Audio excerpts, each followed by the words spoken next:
Welcome to the Dork-Bajir Chronicles, where an expert and a new expert, read through K.A. Applegate's stunning sci-fi serial. Animorphs. Join us. Join us. Join us. Join us. Join us. Come on, get in here.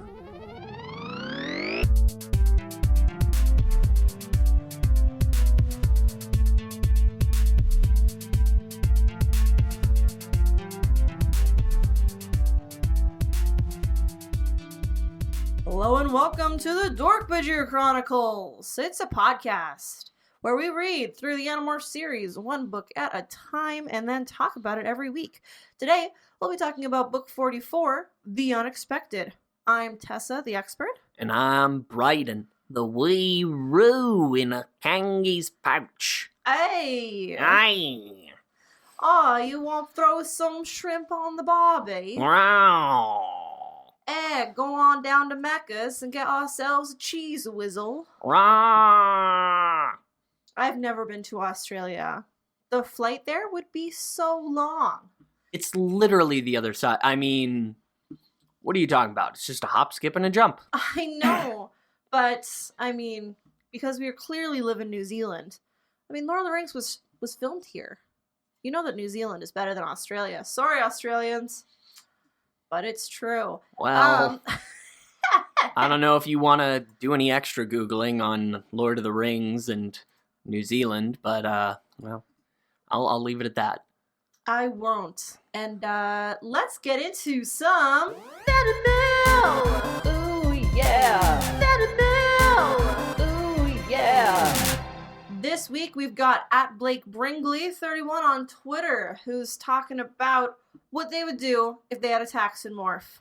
They missed the question, and we'd already, unfortunately, read all the responses by the time they got around to it. But here you go, it's a fan mail. I'd take some paid time off and spend a week on the Great Pacific Garbage Patch. I'd gorge myself on all of the plastic cutlery, milk and soda jugs, and unused AOL CD-ROMs. I'd make a few before and after recordings, of course. Maybe have a camera set up at a safe distance to get a real good time-lapse shot of what a 40-hour tax and chow sesh looks like. Drop some of the lower quality shots on social media to start a buzz. Then sell the better quality videos to some of the more moderate to liberal news companies. I'll need their 24-hour beat reporters to keep tabs on me in case I disappear. Finally, I wait for the job offers to roll in. Maybe an international organization will pay me a hefty salary to just eat the rest of the garbage patch, 2 hours at a time, and then work on my tan. Followed by private contracts with some of the more wasteful companies to dispose of hazardous materials at their factories. And if I insist on working a side gig during retirement, I could always eat dead bodies for the mob. Blake Brinkley has got this whole taxon job figured out. It sounds like he's gonna solve global warming all by themselves. Yeah, probably the best plan I've ever heard. Well, Blake... Aside from, like, the plan that I had to create a little underground bunker, of course. Well, Blake, let me just, I actually have, our morphing cube right here. Congratulations. Congratulations. This is a first. Yeah, the podcast, has officially reached its actual, semi-climax. This has actually been a secret recruiting tool for our for finding people to actually get morphs. And with your idea to eat garbage, you will be our first. We fed Brayden a Lego piece back right before we recorded episode 1 and didn't tell him what it was, and it grew in the he's got like just a little robot body inside, which is strange because his driver's license says he's human.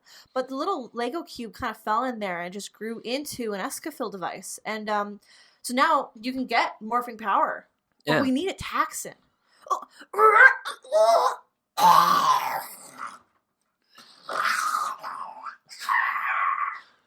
Out there in podcast land, you're not seeing the like body language she's using to encapsulate this taxon morph, and it's honestly better than the audio medium could ever input. I really there's hands going in mouth, there's eyes going in directions I didn't know eyes could go. God damn.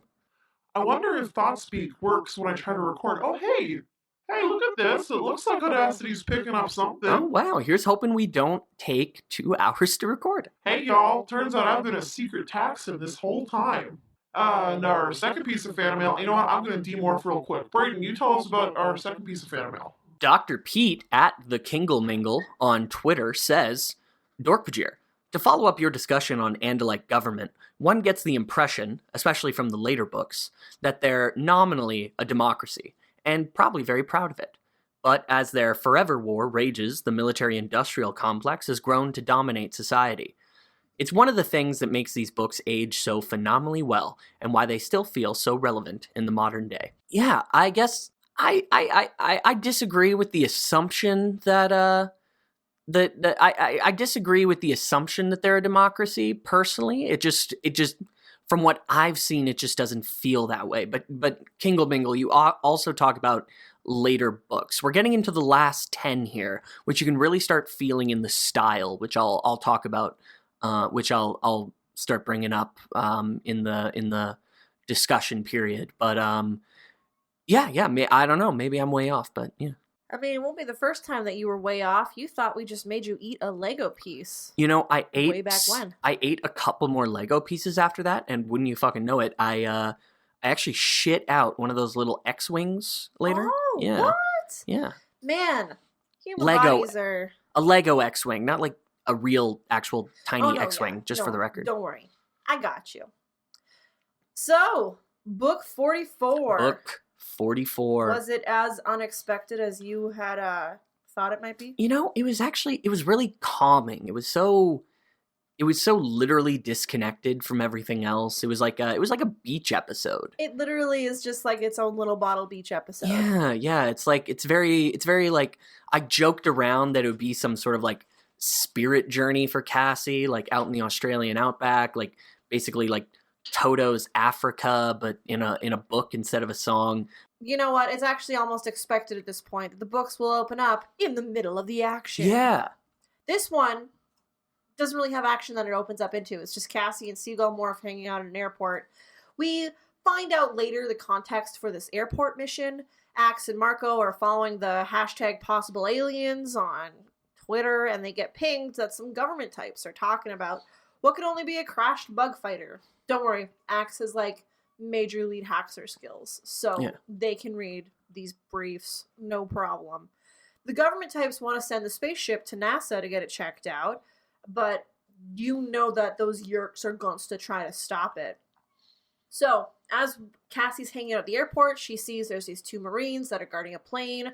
An armored truck comes up. Presumably that's where the bug fighter is. She's trying to talk to her friends. They're not answering. I wonder if they're actually there or if they're just too preoccupied with something else that they don't want to answer. So Cassie watches as this big black car, I have to imagine it was a classic limo from 2002, just like speeds up, and out come all these guys in suits, and only one of them has a discernible characteristic, a mild bald spot. And so that's what Cassie calls him for the rest of the time that she sees him. And they say that they're with the CIA and they'll be taking over. And the Marines are like, nuh-uh, these are our orders. We are not going to change. And Cassie's like, oh shit, these people in suits are definitely controllers. Oh, yeah. How can I get this showdown to not show down? She tries to start a war between the fake CIA and the Marines by thought speaking, saying that Marines suck. They're all pansies. Well, I mean, yeah, she had it pretty much on the nose. The idea that like hardcore Marines would definitely be angry at the nerdy CIA analyst types. This book is still so relevant today. Kingle Mingle was saying it, and I'm reiterating. Like, yeah. Yeah, no, for sure. But these 2 Marines are steeled. They do not rise to the bait. So Cassie's like, well, fuck, I thought I had that in the bag. So she follows the fake CIA suits dudes as they walk around back to their limo, and one of them, Bald Spot, pulls out a cell phone and starts transcribing a text. Cassie's like, okay, I know exactly how to stop this. I have one weapon at my disposal. And she poops on the guy and onto his phone. And, like, what did you expect would happen with that? What did you expect? Like, Marco calls it dropping a bomb, but the burp poop's not going to explode the phone out of his hand. Yeah, He'd there's a lot of... still be able to text. It's very much... It's one of those things that you see in a lot of serialized fiction, especially, where, like, they do something and they state it's because I want this outcome. But any reader who's not just sort of like taking in the actual words and like thinking about it more critically will say that would never get that outcome. Like, not at all. Yeah. Do they just go for they just default to poop humor because these books are for 9 to 12-year-olds? I mean, probably. But Bald Spot does not take kindly to this poop, assumes that Cassie is an Andalite bandit, unloads his gun into the sky. She flies away, but the bullets whizzing around has gotten the attention of the Marines, so they come over, and now the Marines in the suits are in gunfire on the airport. Cassie's like, this is not what I wanted to have happen. Jake, Rachel, anybody? Marco in Gorilla Morph is driving a big old luggage cart that plows right into the whole shebang, and everybody jumps out. In Morph, acts as an Cheetah Morph, which is an interesting choice, considering what we know from book 32. No, sorry. Book 37, and how fast cheetahs, like, stamina runs out, meaning that they don't have any stamina. Yeah. Why would you choose a cheetah as your battle morph? This is a bad plan. You need to get there fast. But he's riding in the baggage cart. Anyway, so there's a huge whole battle. Jake's like, you know what? This sucks. Let's retreat. More controllers show up, and I think they're on top of the airport with great big guns. I'm not quite clear. I was picturing this one plane was way off to the side in the middle, like how you see at airports. Maybe this airport is a lot busier than the ones that I've experienced. I'm not sure. Yeah, I don't think they keep cargo planes that close to the actual airport itself. Yeah, right? Like, I thought it was way out in the middle of nowhere, kind of, on the tarmac. Well, guess what, Catherine and Michael? We fucking got you. We got you. Animorphs is fictional. And we know it. So Cassie's like, well, I feel really guilty that these people are going to die. These Marines are going to die because I pooped on a dude. So she tries to tell one of the Marines, "Kay, hold your fire. You can't win this war. Get out of here." The Marine's like, I must be going crazy. There's no way that bird is talking. I'm going to keep following orders. He aims his gun. Cassie slams herself into the gun right when he's firing, so she fucks up her bird body just from, like, the impact with the metal, and then also from the kickback of the shot. You have to imagine, like, there's some kind of mess.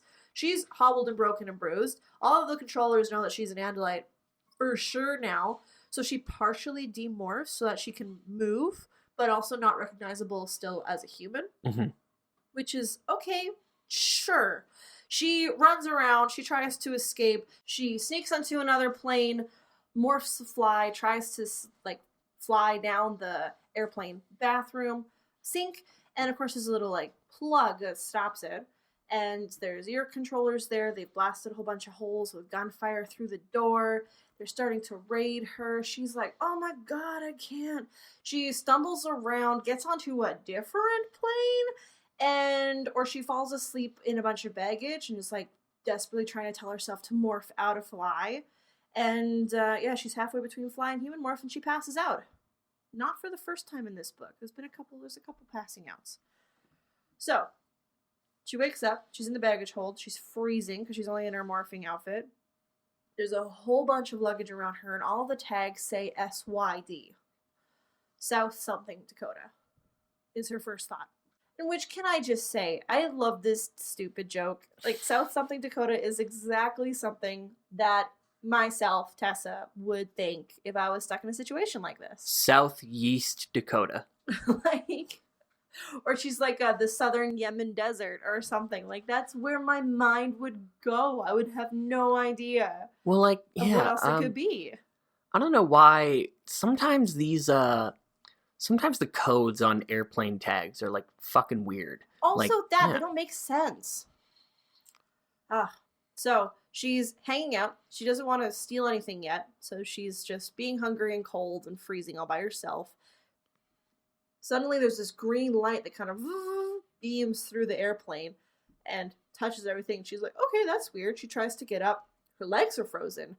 They were sticking out. The rest of her was hiding behind this crate of engine parts, but her legs got caught in the green beam. And so they were frozen and everything else is not. She's like, okay, so this must be some kind of stasis beam. Obviously, the Yeerks are here. This is when she starts kind of imagining what her friends would say in these scenarios. She even imagines Marco telling jokes about different things. She's like, okay, what would Rachel do in this situation? She would bust herself out of this kind of mess. So and Cassie, I gotta say, just as good as the real Marco. I'm starting to come around on Cassie if she's just gonna be Marco. Right? She says something, I don't remember exactly what it is in the book, but she says something about, like, I missed my friends, even Marco. And it's like, woof. Woof. Cassie got jokes.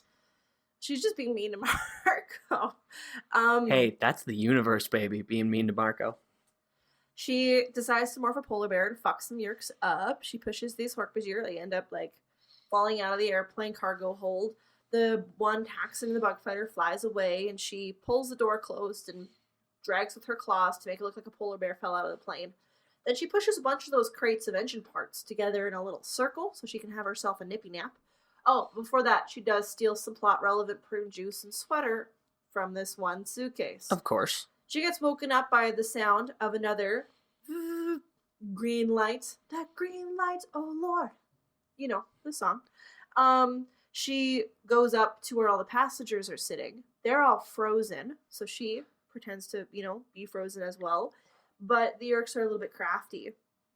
And they decide to just start blasting all of the passengers with the Draken beam, set at a low setting so that they would kill random people, but just enough to see if they jump. Cassie's like, oh fuck, so she figures out a cool way to get herself out of this mess. One of them being she starts to acquire the Dork-Bajir. He drops his Draken beam. The other Dork-Bajir sees him, blasts him into smithereens. Cassie grabs the Draken beam. She stuns the other Dork-Bajir, but the other Dork-Bajir explodes, and she's like, fuck, I thought it was on the stun setting. It must have turned up while it hit the floor. She jumps out of the airplane. She's gonna morph. Well, first she does have an interaction with a human controller who's like, haha, you've picked a child morph to try and play to my human sensibilities. Come on. But I will destroy you. And she's like, destroy this bitch. And she jumps out the airplane. But she can't morph to her Osprey morph yet because there's another bug fighter with a Taxon in it. So she pews that Taxon and makes him explode through the sky, and then morphs Osprey, just barely missing the Draken beams from the other bug fighter with the human controller on it. And she lands in this ravine and demorphs and remorphs into a flea and burrows in the sand and hangs out for a little bit. And then she is like, okay, I think it's been almost two hours. They've stopped blasting the ground nearby. Let me demorph. It's nighttime now, so she doesn't see this handsome young Australian boy who just snuck up on her. Well, howdy there, Shayla. His name is Yumi, and he's pretty cute. Isn't it Yami? Yami, sorry. Like Yummy It is Yugi? Yame with an A. Yummy, and It's yummy. he's got himself a little dog, and he's pretty charming. Cassie's like, what is this strange, weird desert planet? Have I landed on Mars? And Yami's like, nah, babe, there's kangaroos right here. And Cassie's like, yeah, okay, so we're not in South something Dakota. Nah, Shayla. We're in Australia. And Yami says, hey, so you're a cool magical girl who could turn into a bird. And you also happen to pick this ancestrally sacred ravine to hide in. And Cassie's like, cool, can my guilt kill me any second now? I hate this. And Yami's like, hey, no worries. It's fine. He takes her back to his family's outstation. Cassie passes out on this really uncomfortable bench outside and wakes up to the sweltering heat and the sound of laughter. Yami has just told the whole story to his grandfather, and his grandfather thinks it's the best thing in the world. Grandpa's like, you're a magical girl who can turn into birds. This is great. And you picked our sacred valley to go to. And Cassie's like, yes, can my guilt kill me more and faster? And the grandpa's like, nah, it's no worries. This is great. This was obviously a sign. Hey, I found this cool piece of scrap metal yesterday, and I knit myself a knit myself a boomerang. That is the terminology, actually. Knit myself a boomerang. Yeah, And with woodworking. You can knit with woodworking. It's a whole new style. He gives the boomerang to Cassie, and Cassie's like, okay, I guess I'll take it. Then Grandpa does not look so good. He stumbles. Cassie's like, oh no. He's like, no, it's just a woodworking accident. No, it's not just any woodworking accident. That piece of metal that he carved the boomerang with, that's a piece of broken bug fighter that Cassie shot out of the sky right before she turned into an osprey. And now his leg, well, over the course of a couple of hours, his leg becomes black and the size of a basketball. It's got space disease. It's got all kinds of space disease. Like Like, Dork-Bajir Hep A. oh, fuck. So she morphs Dork-Bajir. She morphs the Dork-Bajir that she acquired on the plane. She has this whole moment where she's like, now this is the only Dork-Bajir DNA that ever exists for this Dork-Bajir because I just saw him get vaporized. And this sucks. But I'm going to chop this old dude's leg off and maybe that will help my guilt. And she does. She performs surgery. And then Visser 3 shows up. We finally hear that dude's voice again. How long has it been? Way too long. He's like, Andalite, come out here within 3 minutes. We're going to blow everybody up. It's like, okay, bud, but like... Okay, bud. Just like blow everybody up anyway, right? Yeah. Like we all know you're going to do that. Why do you care? It's... Also, why 3 minutes? What does that mean? Why not just 1 minute? Come on. Just blow them up. You know there's at least like 5 other Andalites on this world. Do you really need... I guess... Do you need all 6? Is it a collectibles thing? Maybe it is. It might be. You get all 6 and then you get to talk to the Elemist. I mean, I guess it would be worth a lot. And that does seem like something that Visser 3 would care about. We've been pretty hard on Visser 3 about like shit like that. Like, why do this James Bond villain thing where you give them time to escape instead of like just blowing them up? But I mean, Visser 3 is, we've all decided, like, a psychopath who's not good at strategy. Why the hell is he the big boss? Because he has an Andalite body. Because he got himself an Andalite body. Because he's big and strong and sexy in a Lauren's sexy body. And capturing more to give his subordinates would definitely be a mark of prestige. Like, even further. That would probably get him, way more up there. All the way up to the top. Mm-hmm.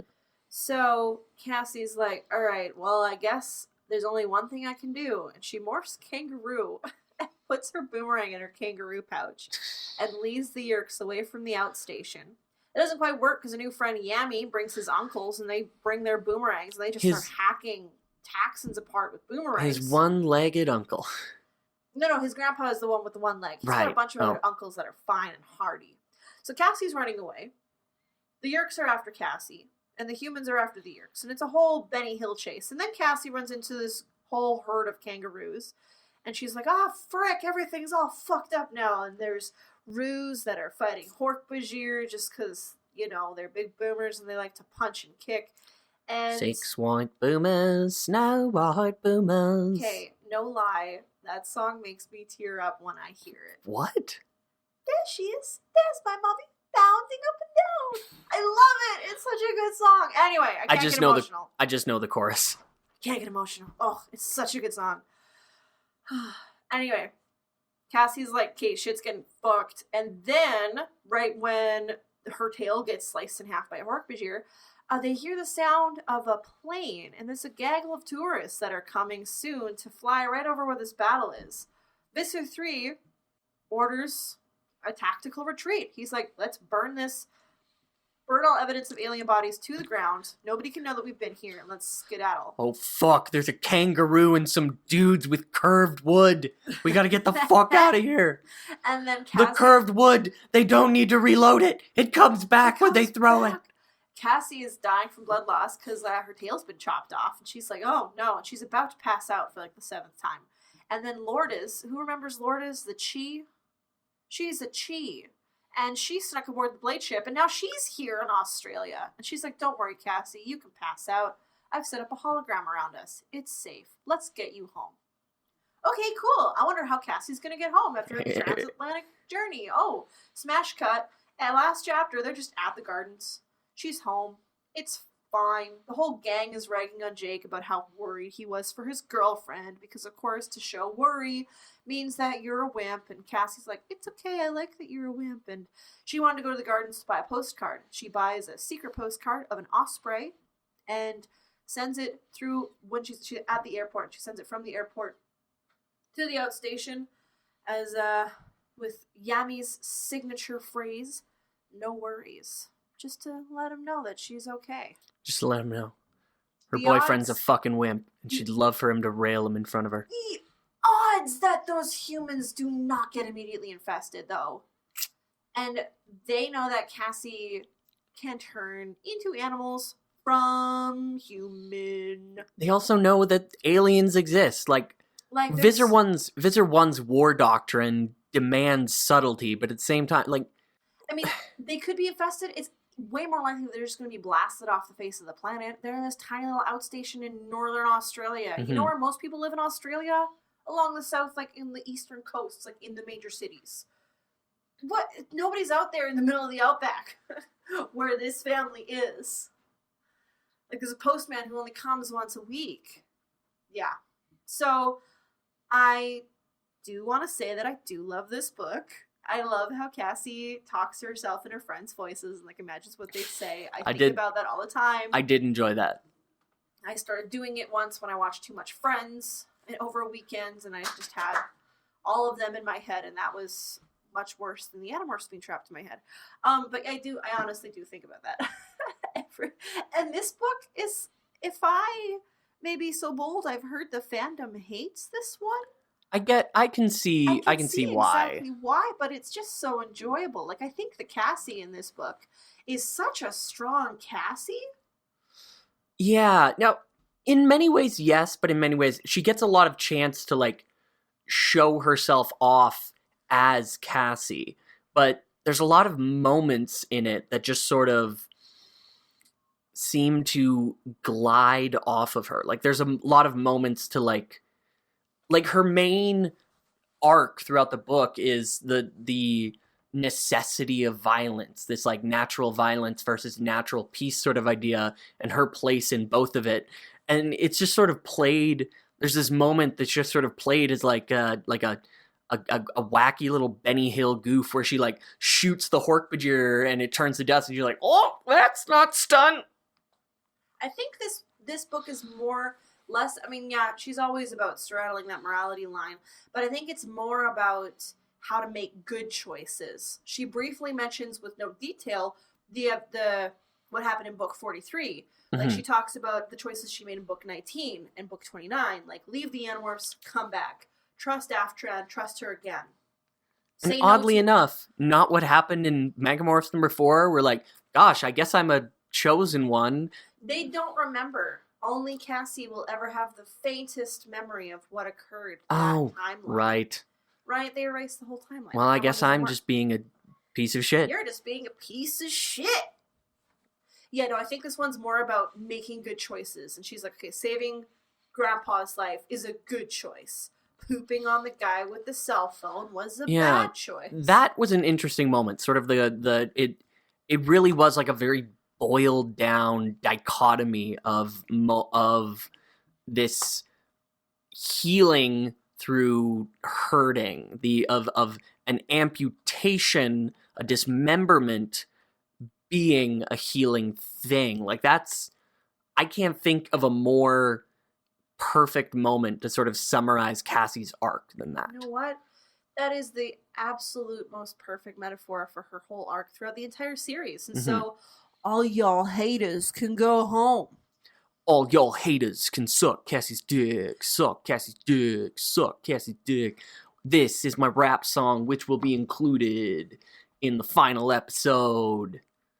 Did you notice that there was a lot more sound effects written out? Onomatopoeia, yeah. So much more onomatopoeia. We haven't had the weird morphing slurps described in a while. I feel like. Maybe it's a deliberate choice. Like, Cassie, they've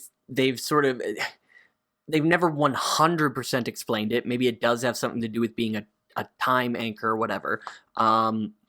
But yeah, they have talked about her being more in tune with her morphing and, like, performing morphing miracles sometimes. I think it's more about she has a natural talent for it, like how somebody might just be really good at dancing, so Yeah, they but- could move gracefully. Yeah, so fair. She But- has just a talent with this technology. But If we remember in book 38, there was the lady Andalite that Axe wanted to eat grass with, and she just turned eat into grass all over her back. She just turned into a little ball of mass and then exploded into a person. Like A clothed practiced- person, unfortunately. She For practiced Axe. a lot. For Axe.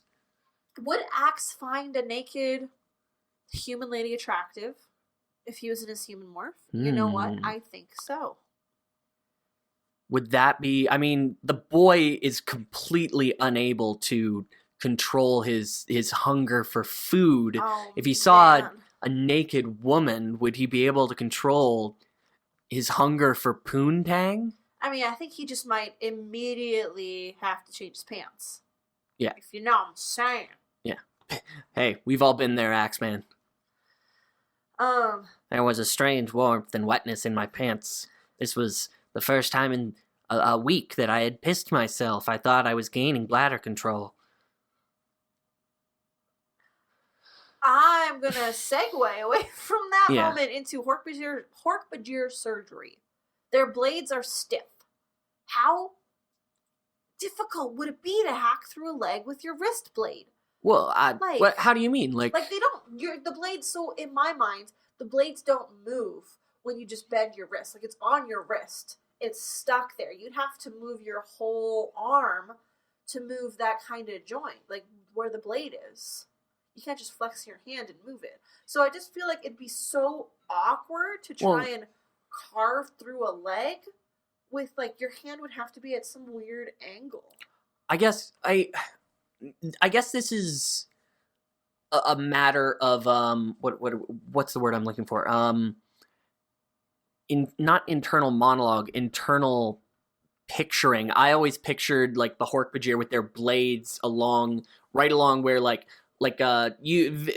listening public at home, please put your right index finger or left index finger onto the side of your pinky finger, holding your hand in like a prayer sort of stance in front of your chest. Left index finger, and put it on top and drag it down the side of your arm. Stop at your elbow.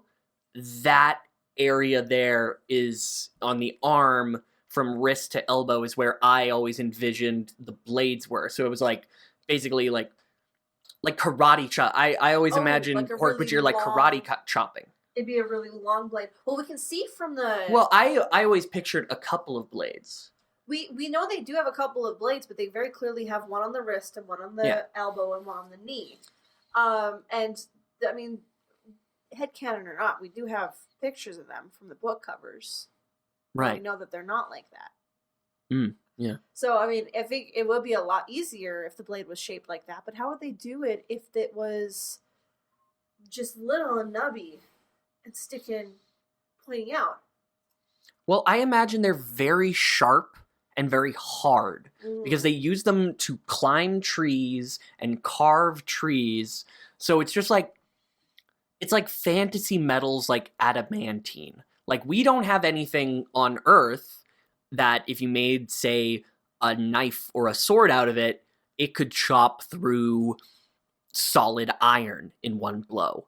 Maybe like a particularly heavy chunk of steel, but we don't have anything that if you made it into too small a thing without enough weight, it could chop through solid iron. Like nothing, not steel, not unless you have like a super crazy amount of titanium, you couldn't do it. But I mean, the sci-fi fantasy properties of Dork-Bajir bone could be literally anything. Let the record show that I believe Braden meant to reference adamantium.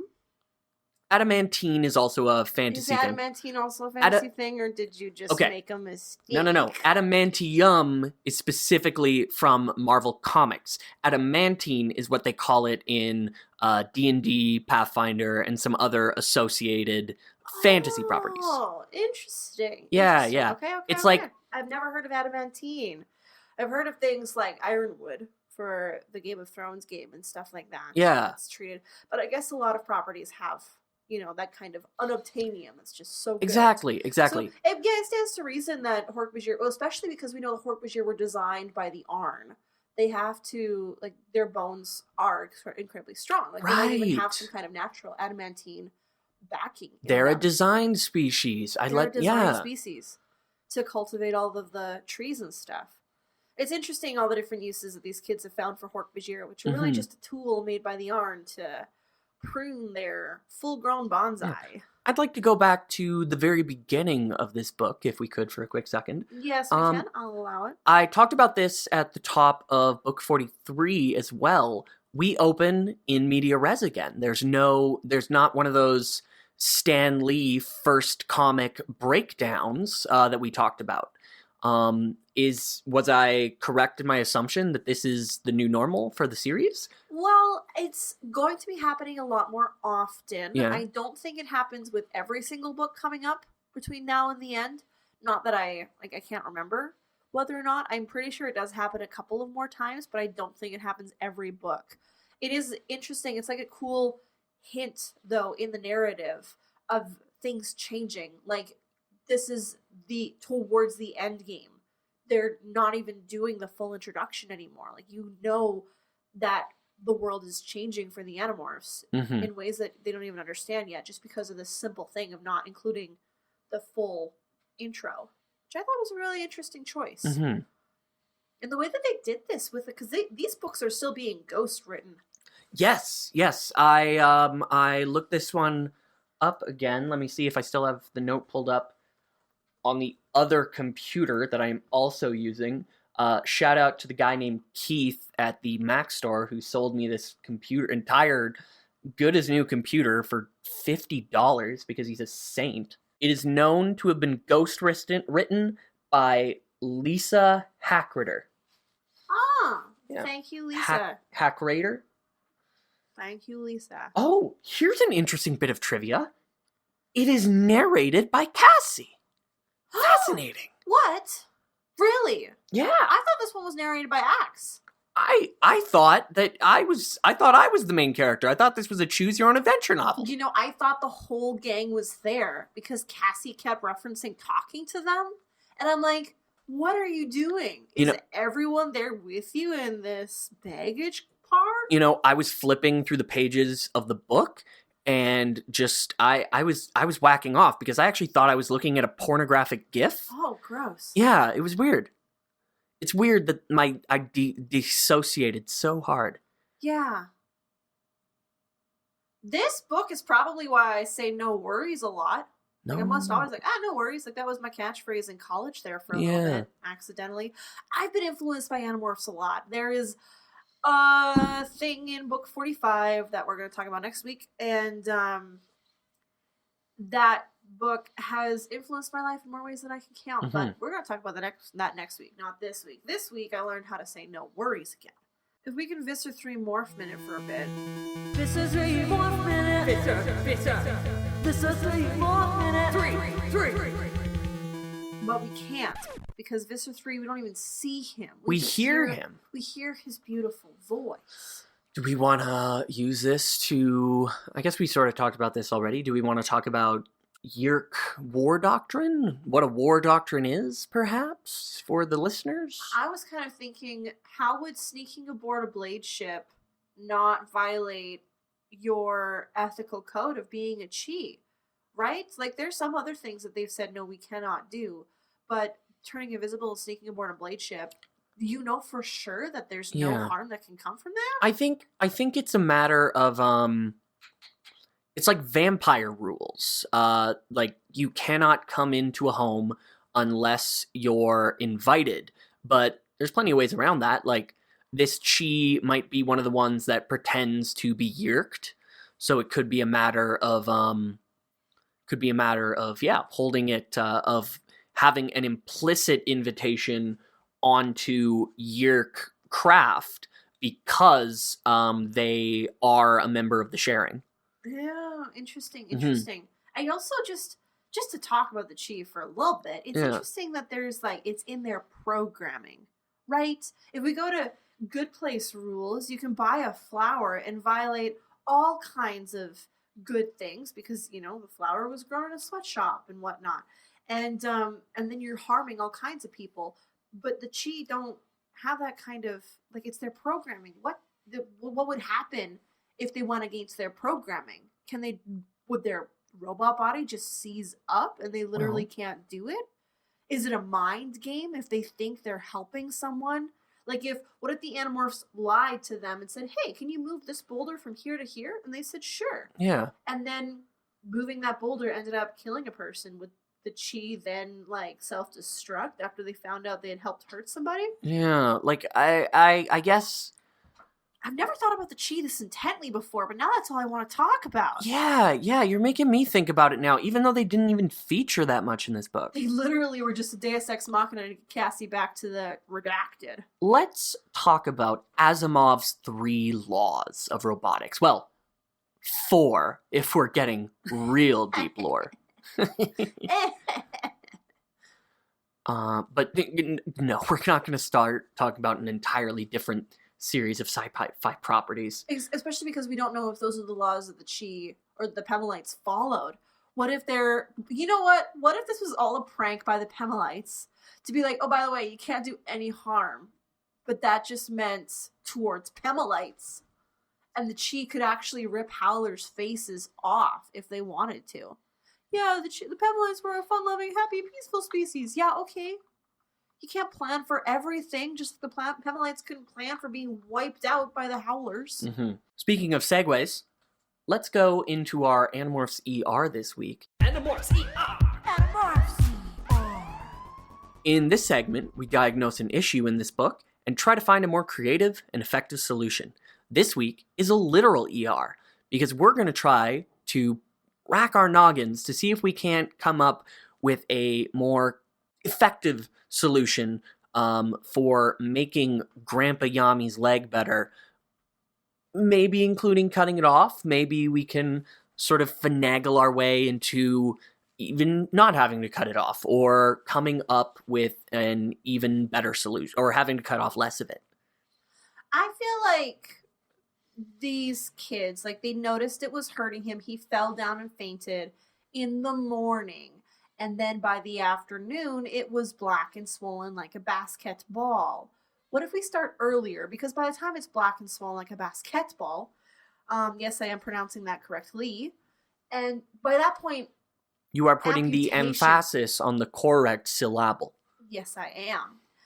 By that point, when it's all black and swollen like a basketball, amputation feels like the only option.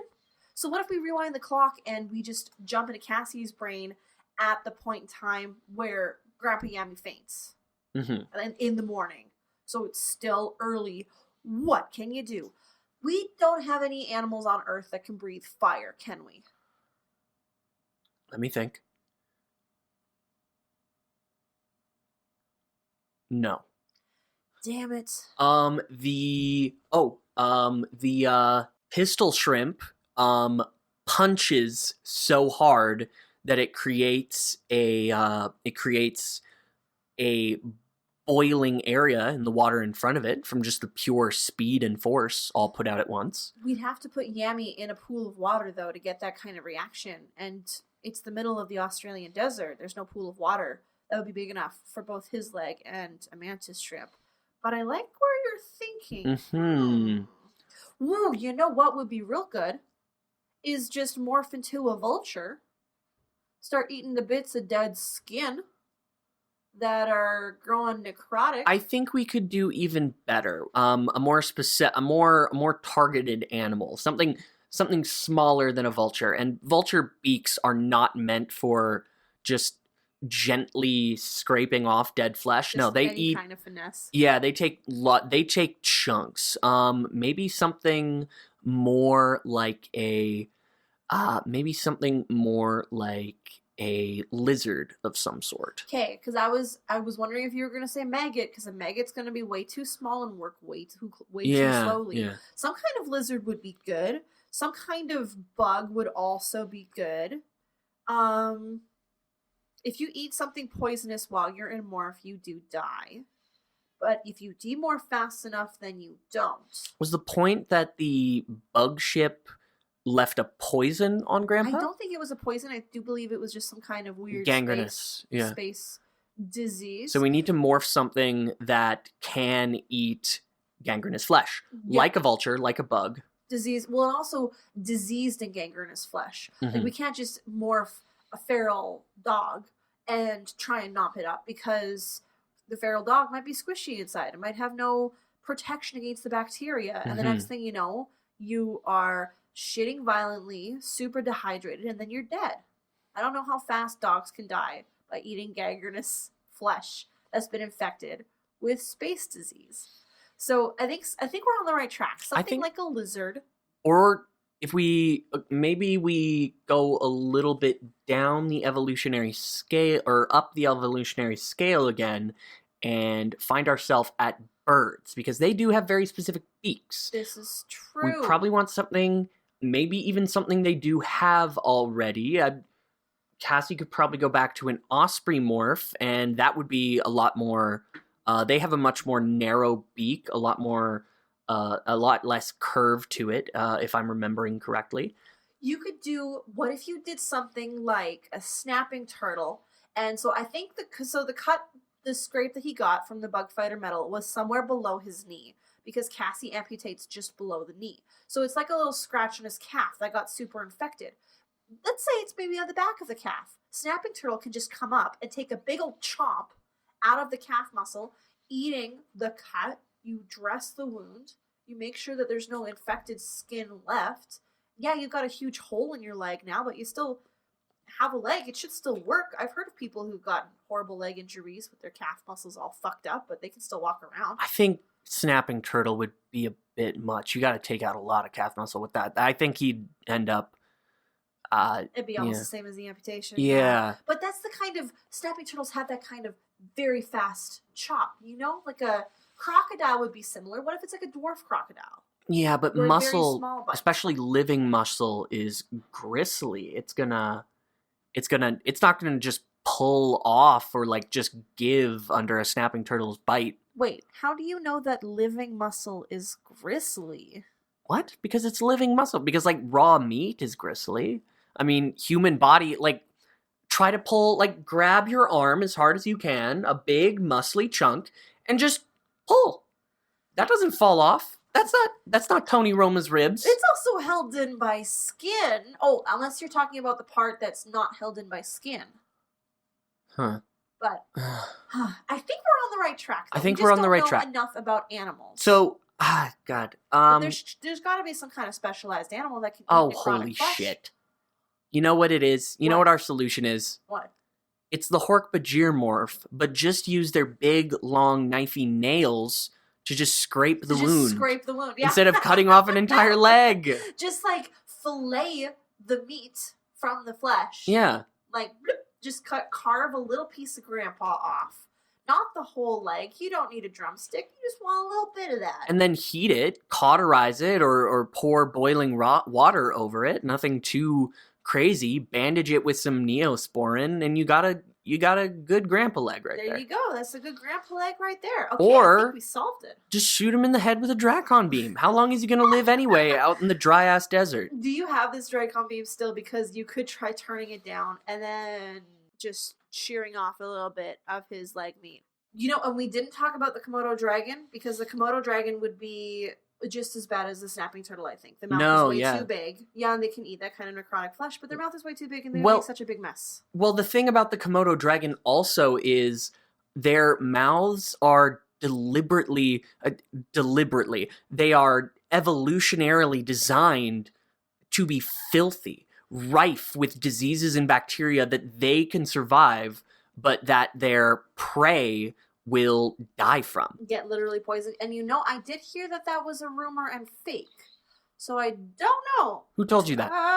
The internet. People, listeners at home, you can tell us right now. Are Komodo dragons poisonous or are they not? All right, well, I think we pretty much cracked that tough nut of Grandpa's leg. Now it's time for... My Life, My Morph.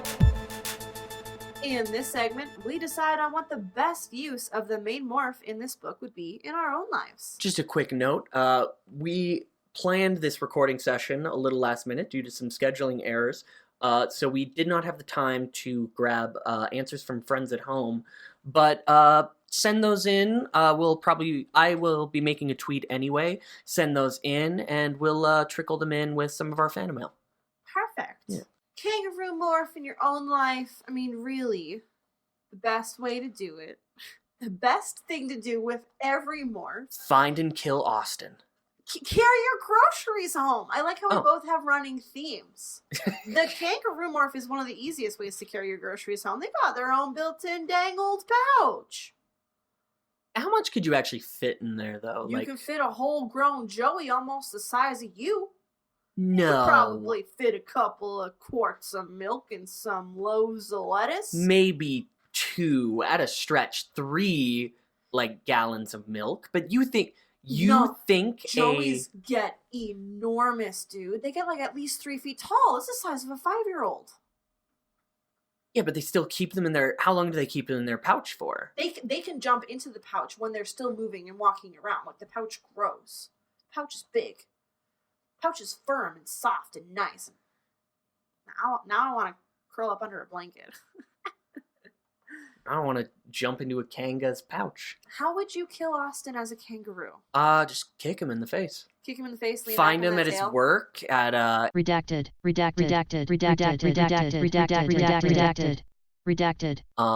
and kick him in the fucking face till he's dead. I can't believe you know exactly where that guy lives. I know where he lives, I know where he works, and I know that where all of his weak spots are. Wow. Yeah. Well, on that charming note, why don't we go into some predictions for good old book 45? Predictions! Predictions. Because that's what we're going to be talking about next week, Honey Boo Bear. Book 45, The Revelation. It's a Marco book. Mhm. We haven't seen from Marco's perspective since book 42, where we saw him slowly going insane from rabies. Yes, and I don't know if this is the first one, but it's the first book that I have noticed with him that I've noticed the new Marco model. Pretty sure it's a new Marco model. The first time, This guy yeah. looks like... He looks so different from our old Marco. He's dude. lankier. He has the same hairstyle, sort of the same facial features, but he's definitely skinnier. No, his face is just like a wee baby boy. Skinny is the wrong word. Narrower. He's a narrower person. He's got sort of a baby face, or that cleft chin. You know, he looks like Ezra Miller. Ezra Miller, that's the guy who's in some of the newer Harry Potter movies, right? No, I don't watch TV, so I don't know. So, book 44, The Revelation. Book 45. Book 45, sorry, The Revelation. Tagline, sometimes there's no escape, even for the Animorphs. We are looking at, on the cover, this is pretty big, Marco turning into an ant, which is... That hasn't happened in over 40 books. Yeah, for very good reason. They literally almost died. It was very spooky. It was a pretty big deal. Yeah, I can't imagine the exact scenario where that would happen. So I will leave that to the book and not try to predict that in particular. But the tagline, sometimes there's no escape, even for the Animorphs. Now, we're pretty close to the end. I think they're going to start making some very big plays. And Ooh.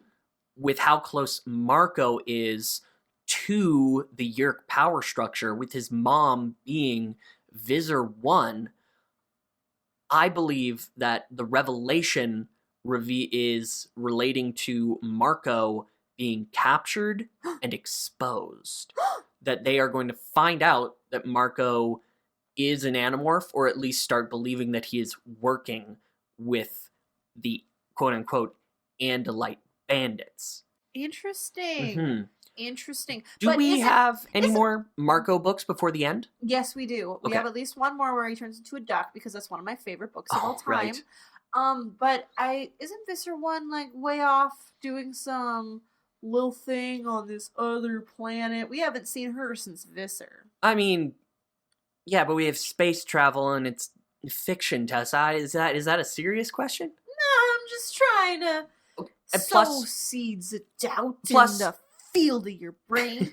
Plus, last time we did hear from Taylor that apparently Visser 1's invasion on Argonon? Argonon. Argonon was not going well. Oh, right. I forgot about that. That's true. Taylor So- did a lot of info dumping about the Vissers, but And we I didn't believe- see them. I believe in Visser, the Visser Chronicles, we did hear that this was like her last chance, that her sentence of full-on execution was being suspended so that she could go on this essentially work trip. Bogus mission. Yeah, bogus mission. But I suppose we know that's going bad, so that might be the play. The play might be that Visser 1 is about to be killed. Visser 1 is about to be killed, and that's why Marco takes a risk to try to save his mommy. To find out if Braden's right or not, you can tune into us next week. But if you want to catch some Dork-Bajir before you gotta wait till Monday, you can find more of our stuff on Twitter, Tumblr, Instagram, or Facebook. That was a really weird thing to say, the way that I said it, but I think everybody understands Just stick to what it. I meant. Yeah, I got it. Remember to subscribe on iTunes or wherever you get your podcasts, or else we're gonna kill your mommy. I'm gonna kill your mom. I know where you live, Devon. Oh, wait. That's the actual name of a person we know. Yeah, I don't think he listens to this podcast. I don't think he's my brother. Right? And I'm Tessa, the expert. I just threatened to kill your mom, Tessa. And I'm Braden, the person who threatens to kill Tessa's mom. You don't know where my mom lives. What? This has been Momomorphs, Phantomoms. This has been Phantomoms. Dork-Bajir Chronicles. This has been Phantomorphs, the Dork-Bamom Chronicles. The Dork-Bajir Monocles. This has been Phantomilfs, the Dork-Bajir Chronicles. Nice. Nice. Nice. Nice. Nice. Nice.